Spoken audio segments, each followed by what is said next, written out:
Hello and welcome to my channel. My name is Revenge Star, at least it used to be. I have another channel with that name. And today I didn't think that I'm going to make a video talking about someone else. But I just found out that Shera implied in her latest video that she's going to be getting a divorce. And that was quite shocking because when your brand is very much older and rich and you're going to be happy, and that has been going on for years, and then you tell your audience, I'm married much older and rich, and guess what, I'm not happy.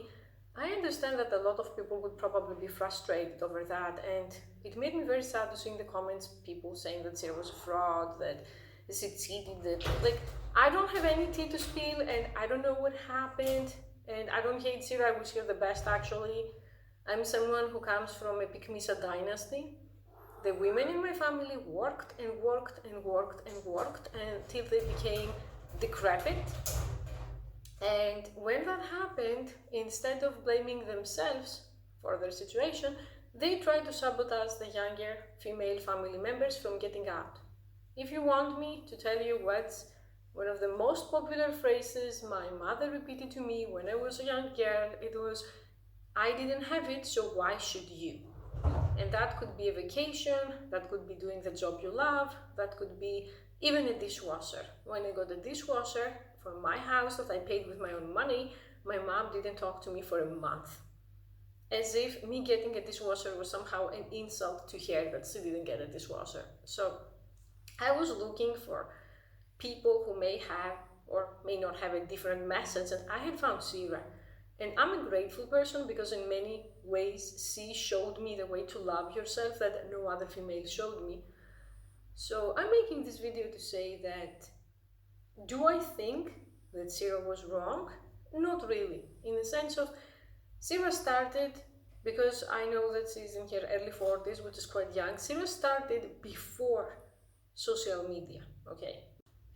After the explosion of social media, everything was a game changer, like the situation changed completely.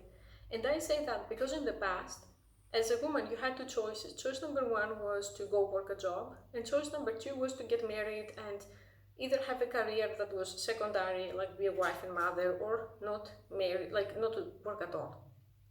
Now with social media, we have various changes. For example, temptations are everywhere and marriages do not last forever. So I'm not coming here to cancel Shera or to doubt it or to point out things that she said that could have been outdated now. But I'm taking this as a chance to say to you that I decided to talk about dystopian feminism. And if you say what is dystopian feminism, it doesn't exist yet. I'm going to start it on my channel right now, today. And you're very welcome to subscribe and to talk about it with me. And by dystopian feminism, I mean how we're going to adjust to all the changes of the dystopia in the 21st century as women who want to be empowered. Because I'm sorry to say that, but neither traditional feminism nor going back to the basics and to the traditional male and female roles is working anymore. That both of them have problems that if you just follow them blindly and ignore reality, you're going to still be unhappy. And I'm just making stuff up as I go. I've been thinking and researching about this for a very long time, and judging from the things that happen to both my personal life and the thousands of people who contact me because of YouTube, I'm going to tell you this. I don't think that patriarchy is the enemy, like that men as a whole are the enemy, because I think that patriarchy essentially makes predators profit. That if you're a mentally healthy man, if you're not a narcissist, if you don't have like sadism inside you and you are capable of providing for yourself and for others, you don't want to hurt women, to abuse them, to trap them, to treat them like cattle, and so on. So there are the toxic men who profit from these situations. And those are the true enemy. And also there are the toxic women like my mother who's a narcissist, and she says, you know, I made some bad choices that resulted in me being unhappy, so you are also going to have to be unhappy too. Don't you dare step out of your line. So I don't know what is Shera going to do, in the sense of there are so many people who are going to point this out, that if marrying rich and older is making you happy, then why are you divorcing? Like, it's like saying being vegan is going to make you healthy.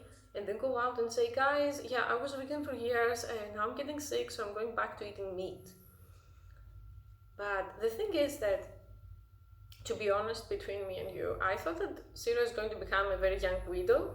I never thought she was going to divorce, but here we are. So what I'm going to say is that if you marry someone who is not, let's say, 80, temptations will be everywhere. Like his high school sweetheart may contact him, his colleague from work who is female may actually hit on him. Even my dad, who's late 50s, has women sliding on his DMs on Facebook. That is crazy. So I believe that you should do whatever makes you happy. And we're going to examine all of those situations. Like if you want to get married and have kids, that's fine. If you want to be single and child-free, that's fine. If you're a trans woman, that's also fine. Trans people will be welcome on my channel, I emphasize that.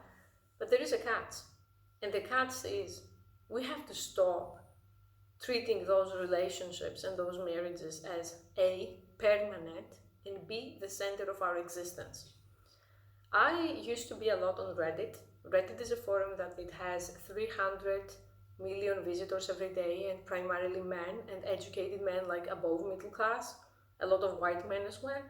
And you will see those men making posts every day and saying, I'm going to divorce my wife, we don't have a sex life, I'm dumping my girlfriend, she gained weight, she's boring, she had a baby and she never bounced back, and so on. And it was really shocking to me to see hundreds of posts like that every day of men just putting their own happiness first without even really thinking it much. And women have been brainwashed. We have been brainwashed to be those self-sacrificial creatures that we have to exhaust every avenue, every solution. We have to go to couples counseling, and we have to go to individual therapy, and we have to communicate our feelings. And only after extreme situations we are allowed to leave. I was married when I was like in my early 20s. I'm married now, but this is my second marriage.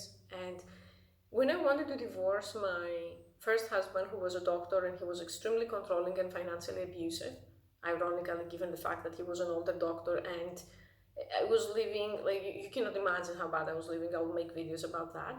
People were like, is he cheating? No. Does he hit you? No. Is he like an alcoholic or taking drugs? No. And then people would be like, well, that's marriage. Why do you want to leave? But I still think that living life disconnected and never being in love and never being happy essentially is going to make you an extremely toxic, an extremely bitter woman, and that ugliness that you feel inside is going to manifest on the outside. And you're going to end up like the women in my family who aged so badly. My mom is younger than my dad, and she looks at least 15 years older than him. So if you want to, pretty much, if you want me to summarize what this channel is going to be about, the first thing is living in the truth and being truth tellers. And by truth tellers, I mean we're going to be relying on how reality is, our eyes, our ears, our experience, and not the indoctrinations from the system that is brainwashing us. Thing number two is you have the right to try and fail, and if something doesn't work for you, you have the right to change it. Because I was raised to feel that I have to accommodate everyone around me and to feel bad when every time I did something, it did not align with the people around me. That put me immediately on the defensive. And I was shocked to see that on Shera, that on her latest video, she was pretty much on the defensive. I mean, if you want to divorce, you don't need to defend yourself to anyone, not even to your audience. I mean, if something happened that is serious, or if just, you reach the end of your patience. I saw many men getting a divorce, and trust me, none of them was on the defensive. Everyone felt that they have one life to live and they have to do what's right for them, and that's the same things you hear men saying when cheat. And it's very interesting that women are supposed to be defensive when they just seek their own happiness. And last but not least, I truly believe in hoping for the best but planning for the worst. Because we are raised to think that relationships and marriages last forever, and like one of my friends said, we are raised in many parts of the world to date like we are in the 1900s, that oh my god, in your 20s you're going to find the one, and you're going to settle, and you're going to have a bunch of kids, and you have it all figured out. And then you realize this is all such bullshit, that To quote Shera again, the honeymoon period doesn't last. After 2 or 3 years maximum, attraction starts to fade unless you are this rare, extremely compatible case that's like 2%. And the general consensus is if you marry someone with money and you're not attracted to each other, at least you're going to have the money. This is what I got from Shera's channel, but I think it's a bit more complicated than that in the 21st century, which is while you are with this person, you have to plan ahead for the scenario that this person will not be with you for one reason or the other. And that's what Shera did. Shera could have just sat around and be the pretty housewife and do nothing, and she worked to build herself an online career, something that again 30 years ago would have been impossible. So I know it sounds like a lot of work, but nothing is certain in our times. And even if you want to stay at home as a mom, which is a very important job, you still have to empower yourself and to learn new skills and to have a side gig at least, and to be ready for the harder times. Because even if you're the most loyal, the most nice, the most dedicated woman, maybe there is going to be someone one day that he joins an OnlyFans, he becomes infatuated with the sex performer there, or the cam girl, or the online woman long distance, and he comes home one day and he says, I want a divorce, or I want to leave, or I cheated. Did you know that 25% of marriages in the United States that end up in divorce have the word Facebook or some other social media in their reasons, like in the case file? And for me, as someone who has adult social media, I have OnlyFans and I have a lot of other clip sites, if I had $1 every time a guy messaged me to say, I don't want to be with my wife anymore, I would be a millionaire. And it's so sad that those men are ready to throw away everything for a fantasy. That if a cam girl or a digital sex worker or an escort tells them I want to be with you, even to play with them, more often than not, they just throw everything away. So it's better to be prepared and to be ready. And you know, if you have a good man and you never have to use any of that stuff, good for you. You didn't lose anything by staying like healthy mentally and physically, by taking care of yourself and by having a side business. You didn't lose anything, you only gained. But the opposite, Reddit is full of women who say I'm 40, 50, 60 and I was a stay-at-home mom all of my life and now my husband left me and he's hiding his assets in offshore bank accounts like his lawyer told me, and I'm going to have to go back to work in my 60s. And that's heartbreaking for me. That's like I don't know how you can recover from such a betrayal. I want to hope that you can, but I don't know. For me, I would be in the news. Crazy white woman saw your husband or something, most likely. So what I'm going to say here is this channel is going to be dystopian feminism and dystopian leveling up and self-empowerment. So if you want, please subscribe. When it comes to Shera, if Shera found someone else, or if she's in love, or if her situation became unbearable, that's human. No one should stay in an abusive situation or something that doesn't work for them. And also, it's totally legit to outgrow a person or a marriage or a relationship.